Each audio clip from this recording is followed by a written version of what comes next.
ده شكل حواجبي قبل ما استخدمه، ودلوقتي ده شكل حواجبي.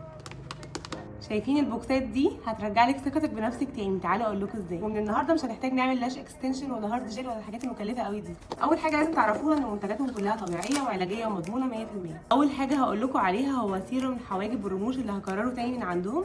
ده شكل حواجبي قبل ما استخدمه، ودلوقتي ده شكل حواجبي. واحلى حاجه لما بحطه على رموشي هو ما فيهوش اي زيوت وما بيسببش اي حساسيه للعين. اعملوه 10 ايام بس وهتشوفوا افكت حلو قوي. تاني حاجه هو سيروم الضوافر ده.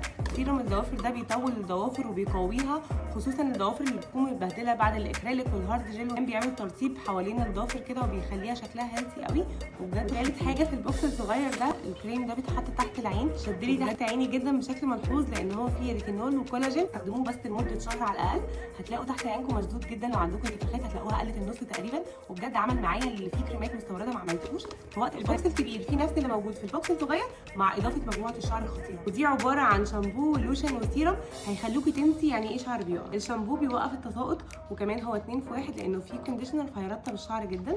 اما بقى اللوشن ده اختراع بيوقف لك التساقط نهائي وبيملى كل فراغات الشعر لان هو معمول من احدث التقنيات اللي قادره تعمل ده. واخر حاجه السيروم بيمنع الهيشان والتقصف وممكن تستخدمه قبل البيبي ليز. ممكن تطلبوا من عندهم البوكس الكبير او البوكس الصغير، هم عاملين اوفرز خطيره. ادخلوا عندهم واسالوهم على الاسعار.